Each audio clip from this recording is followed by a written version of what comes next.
hello, welcome. This is the Nisha Jackson Show. I'm Rusty Humphrey. She is Nisha Jackson, and welcome to the Dr. Nisha Jackson Show.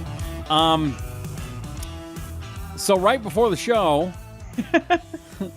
Nisha says, I hurt myself. And it's like, well, okay, she's done that before, and we've only been doing the show a couple months, so it can't be that bad. And then you lift your leg, and oh my gosh, your leg is in this huge cast, and then you're in a walker. Yes, I have a walker here. You can see my walker. I have a lot of respect for people that are not mobile. More respect than you can even imagine. And I had a lot of respect before this, but now it's like it's next level. You know, could you do the show in like an old lady voice today? Hello, I'm Nisha with my walker. How you doing? No, let me bake some cookies for you, kids. I want you to notice I have a basket on my walker. I see that. I did have some fake flowers coming out of it. I just need a horn. I need a horn right here. I need my hair in curlers or something. I don't know. I mean, we're totally laughing about this, but this isn't funny. What happened? So I was riding bicycles in Santa Monica. I was having a great day. You know, those little beachcomber bicycles. They're not little, but they're actually kind of big bikes. But we were just riding them on the little strand along Santa Monica, and not going very fast. And I just did something silly. I was trying to get in a picture that was being taken while I was riding the bike. Somebody else's picture, or were you like photo bombing? Is that what you were doing? I was with my friend, and he was taking a picture, and I was trying to get up behind his bike, and my tire kind of hit his back tire, and I don't know. Weird stuff happens to me, Rusty. I can't really explain it because when I say it, it doesn't sound that significant. But anyway, I put my leg down. I should have just put my brakes on. I was trying to push his bike away. And then the bike just rolled over on my knee, and my knee went the wrong way. And I just did just about everything you can possibly do to your knee to mess it up. So how bad is this? I mean, you're on a walker, so it's not good. Well, there's several. I actually want to do this show on this accident because there's several things that happened that I want to make sure people know. Okay. And it was probably good for me to go through it, even though it's hard for me to say that.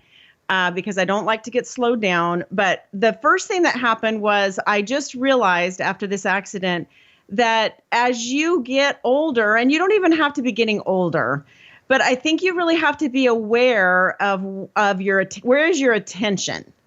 And I really think that I probably should have been paying attention more to what I was doing at that particular moment. I mean, I'm not 15, let's face it, right? No, but you're not old by any means. No, and I am very physically active, but still, I think I could have just been a little bit more aware of what I was doing. And that's a lesson that's been really hard for me to learn because I have had a lot of accidents because I do like to do some crazy things. But anyway, that was lesson number one. Okay. So then lesson number two was instead of just doing the normal thing like calling, the ambulance or something, I decided to have my friend who's with me carry me to the street corner and wait until he went and got my car and came back and picked me up. Uh-huh. Well, the problem was when I stood up, my entire knee displaced medially. The joint actually came out. So I had no stability to my joint whatsoever, my knee joint. And that hurt really bad. Oh, no. And then it happened a couple more times. Anyway. Did you feel like that old woman in that commercial? Help, I've fallen and I can't get up. I did feel like that. So this is a really important point of the story.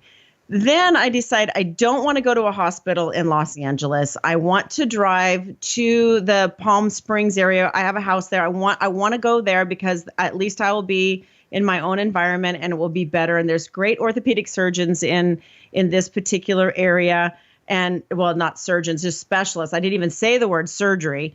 And so I go there and I go to the urgent care. So this is the second part of my story that I want to make sure I drive this home.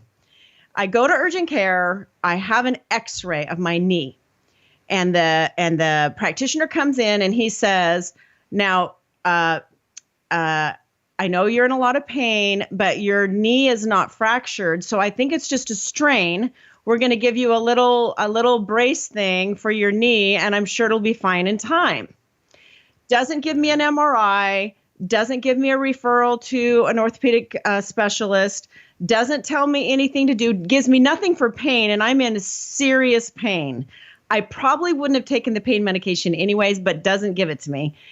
Anyway, so it's hurting so bad you're out there looking for dealers. I'm dying.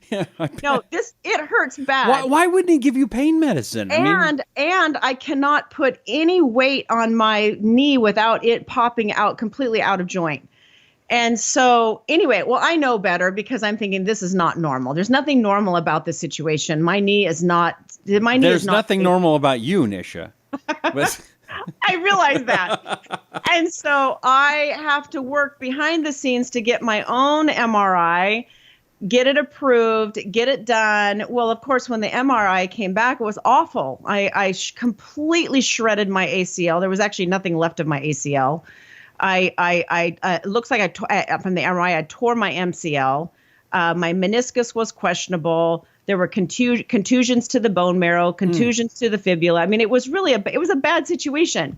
So I ended up seeing an orthopedic surgeon. I ended up having surgery very quickly thereafter. They pretty much rebuilt the ligaments, used cadavers. You're like the $6 million woman. A cadaver ligament they put in, and anyway, it was kind of an ordeal. But I just started thinking, Rusty, about what do people do that aren't in the medical field or don't have connections in the medical field that they can push things forward when they know they're not right. Because you knew there was something wrong. This doctor didn't do his job. It sounds like the first one. Is that fair to say? I would like for him to see my MRI now, that maybe he would pay a little bit more attention because his physical exam was very minimal. He knew that I worked in the medical field, and I just don't think he took it seriously at all. I think he wanted to go home. And all I would say, using this as a learning tool, is I would just say that people that are hearing this podcast, if you have an accident and you get an evaluation, wherever you get an evaluation, and it doesn't feel right, like you really feel like there's something. I also hit my head very hard on the concrete. Oh my gosh. He didn't even examine me for a concussion or anything. Now, I know better than that, so I examined myself. But anyway, so I would just say if something doesn't feel right, make sure you get a second opinion. Make sure you ask for additional testing. Do not sit back and just accept something when you know that maybe it's not right. So I would tell you, if it was something similar to me, there's no way I could walk without my knee. My knee wasn't stable at all. So I knew that this practitioner was incorrect.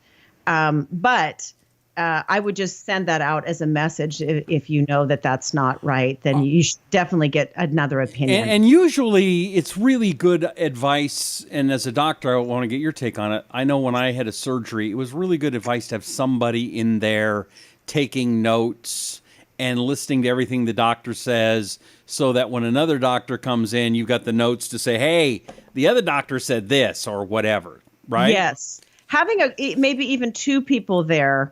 But that was actually helpful for me to have somebody there with me too. But I can remember things really well, and I didn't end up using pain medication the whole week. I did a lot of treatments on my own. Mm-hmm. I actually injected myself with PRP. I had my blood drawn. I spun it down. I was doing everything I could to try to make it better before I knew I even had to have surgery, which was crazy. Did you end up using stem cells? I know that helps in healing. Or what do you think of that? I think stem cells are great. I've actually had them IV in the past, actually just this last May. But this time I actually used my own platelets, which, is a similar situation as stem cells. I used my own platelets and injected it back in to help with the healing process. And I think all of these things are helping me for sure. I'm using some topical CBD, which is really good for the pain, really, really good for the pain. That's the marijuana stuff, right? Yeah, but it doesn't have any THC in it, and it's very helpful for inflammation and pain. And the PRP thing, the platelet, what's that stand for? Platelet-rich? Plasma. Yeah. Is that kind of a new thing? It's not really new. I mean, certainly professional athletes have been using it for many years. it can just accelerate the healing process. We actually do it in our office for many different things. We inject it into the face to help build collagen. We can use it for incontinence in women. You can put it into injured muscles, joints, and tendons to help them heal more quickly. So it can be used in several different settings, but it's filled with growth factors. So it helps kind of regrow and improve the circulation in an area that's injured. So I was doing that and many other things and still am doing those things now. But anyway, it'll be 6 months to get back to full activity. I'm hoping I can cut that down to 3. Yeah. I mean, that means you're going to be driving around in that car. You're going to be, about as slow as 80. Exactly. Is it, and how's it affecting? I mean, you're a go gal. How's this affecting your life? Yeah. So that was the other part of this podcast that I thought I would talk about is 2 things. One is as I said in the beginning part of the show, I cannot believe how much sympathy and empathy I have for people who have an injury that they're getting over, or they have a disability where their mobilization is compromised. Because take, for instance, I could sit here all day right now it's only been 2.5 weeks since I had my injury, and tell you numerous stories of people literally just watching me when I'm struggling doing something. And I hate asking for help. It's like putting needles in my eyeballs, and I'm not kidding. I don't like to ask for help. I like to do it myself. But as I'm walking in this walker, like yesterday, this happened yesterday, I was walking in my walker to the bathroom at this restaurant, this coffee shop near my office. And there was a lady sitting in a bar stool, literally right next to the door of the bathroom where I needed to go in. This wood door that I had to go through to go into the bathroom was so big and so heavy, and I was trying to push it open with my one hand without falling over in my walker. And I couldn't get it all the way. I couldn't get it open enough to get in the door. And she literally turned around in her chair and stared at me while I did it. I'm not kidding. It took me like 6 times, like 6 pushes on the door to get the door open. Okay, now, but are we at a point though where everybody's waiting to be offended, so she's afraid of you going, I can do it myself, leave me alone? I don't know. Yeah. But could you not just ask? Anyway, hey, can I help you out a little bit? Do you mind me get the door for you? Right. I mean, we're human beings. I think, I'm at the point in my life where I really try, when things irritate me, I try to learn, okay, what's the lesson I need to learn here? Slow down. Instead of being irritated at that lady that was just staring at me, I wanted to slap her. Instead of getting irritated, I really said to myself, what do I need to learn from this? And I really feel like what I need to learn is to be paying attention to people that are around me. And I try to do this anyway, but offer to help people. If you're getting on an airplane, put somebody's stuff up for them or take it down. Give them a hand, help them out, be aware of what's going on, and get off your phone. I mean, she was on her little phone and she just kept looking up at me, and I'm like, put your dang phone down and help me, lady. So it just made me realize it's like we all need to wake up a little bit and look at who's around us and maybe offer to help, because I think it means a lot to people and it can make a difference in somebody's day. Now, next time you think about smacking a lady. I really wasn't going to do that. All right, it crossed my mind. Well, good, because here's what I want you to think about. Podcast ratings. Dr. Nisha Jackson, host of the Nisha Jackson Show, just smacked some woman. Oh, man, the ratings for the podcast will go through the roof. This is gold, baby, gold. Oh, I'll rethink that. Yeah, these are just ideas. They're not all brilliant, but it's just an idea. That's right. So you're out for 6 months, like that. Hopefully 3. Yeah. Well, 6 months to get back to tennis, but I'm hoping I can cut that back down in 3. I'll know this week because I have my follow-up this week. So here's the other thing, and we haven't talked about much, but my wife, she had chronic pain and she passed away. The difference I learned was, that in 3 to 6 months, that pain is going to go away and you don't got to worry about it.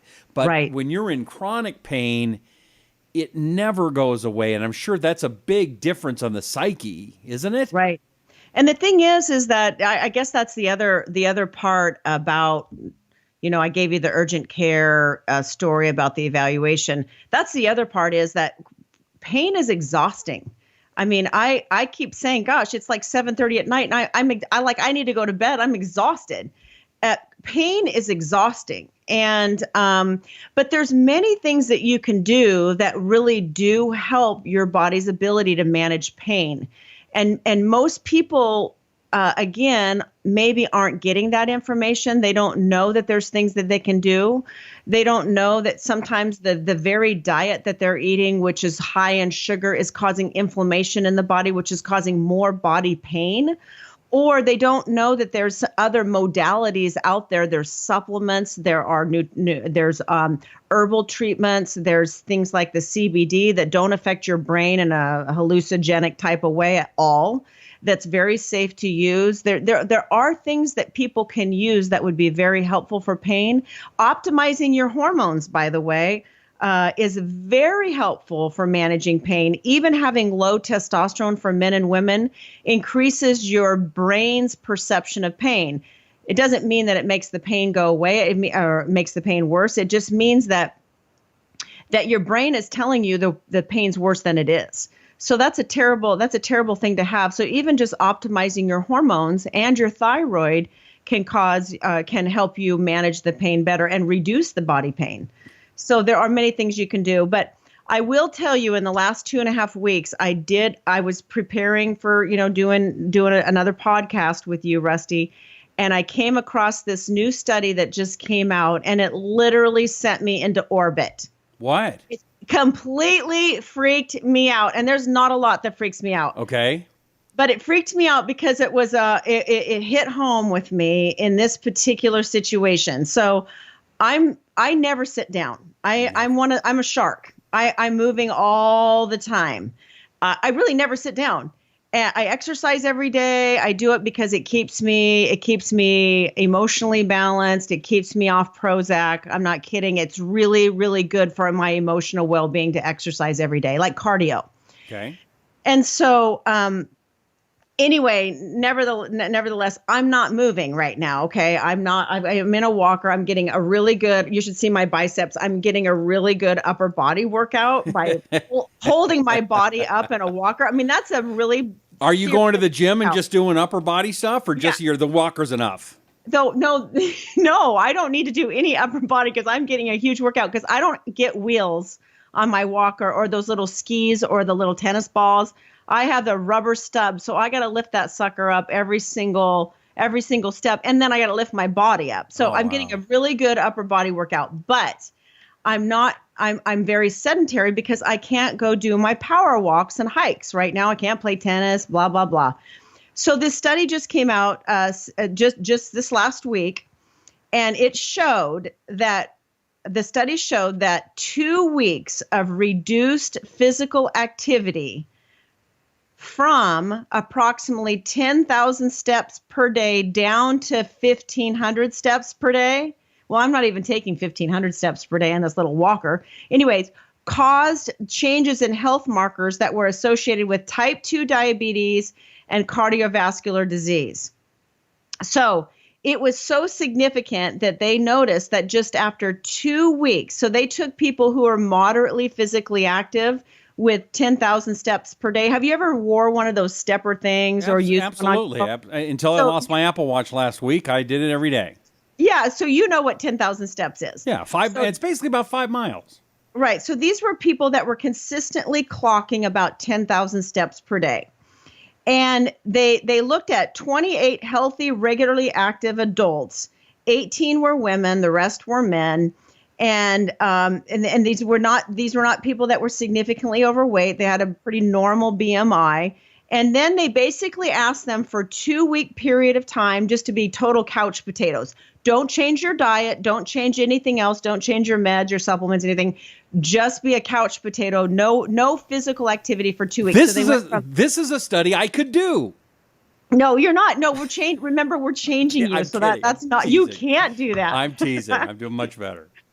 So what they noticed in a 2-week period of time was that actually, it was much worse than anybody thought that was conducting the study, that they had an inch, an increase of a half of an inch just in their waistline, a half of an inch. From how long?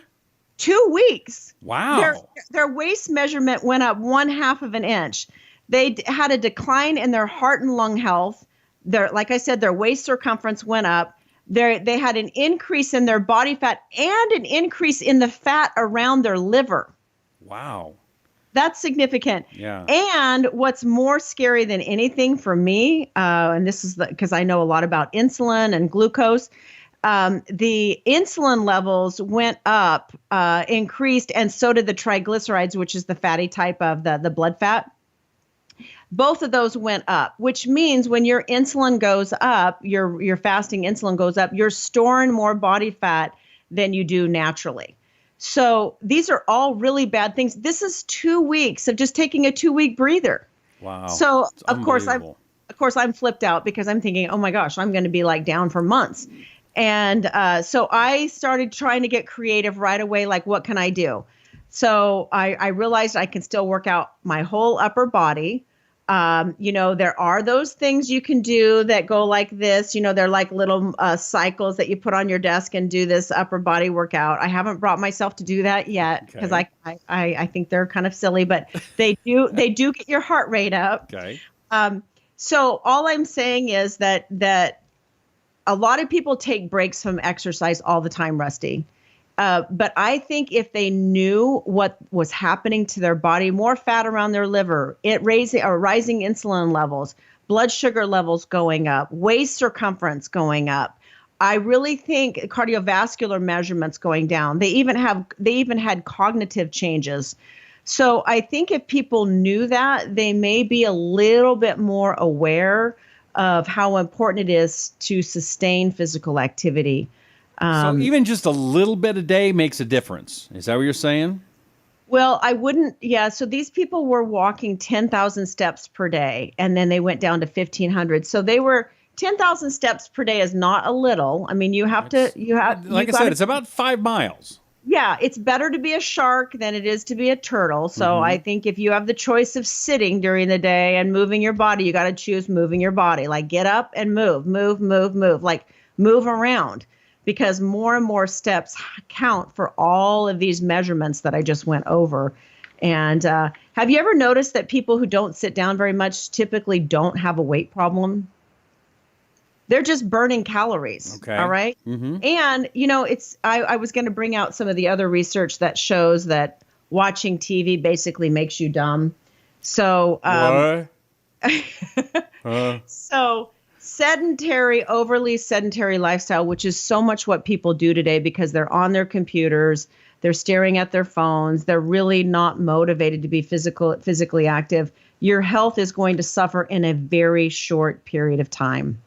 That is amazing and something really, really good to know. Yes. And even if you're not able to be physically active, there's still things you can do. Even though I have one knee that's bad, I still have another leg and I still have a whole upper body that can be worked out. So there's still a lot that you can do to work out. So try not to use that as an excuse. I'm going to try not to use it as an excuse because I'm scared half to death about this study. Good. All right. Well, listen, if anybody can get through it, I know you can. All right. Speaking of getting through things, we want to ask you to do something, and that is make sure you subscribe to this podcast. Whether you're watching it on YouTube, subscribe. If you're watching it on Apple TV, subscribe, or Roku, subscribe, or listening to it on Apple Podcasts or Google Podcasts or maybe on Facebook. We're all over the place. The show is growing. Dr. Nisha, I don't think you have any idea how big this show is getting. It's awesome. So please tell your friends, subscribe. We're here every week, and we're going to start having ways for you to ask questions to Dr. Nisha, too, coming up very soon. So also check out her new book. It's out there, Brilliant Burnout, How Successful, Driven Women Can Stay in the Game by Rewiring Their Bodies, Brains, and Hormones. Anything else you want to wrap it up with, Dr. Nisha? I don't think so. Take care and stay aware. Stay aware of people that need help around you and stay aware of what you're doing when you're doing something physically active that you could get hurt. Or climbing a ladder. Maybe not climb the ladder. Or just don't be like answering a text message when you're climbing the ladder or something. That's good advice. Stay alert and aware. So the lesson is don't be texting and climbing ladders. That's a good one. All right. I'm Rusty Evans. That's my tip for today. She's Dr. Nisha Jackson. We'll see you next time here on The Nisha Jackson Show.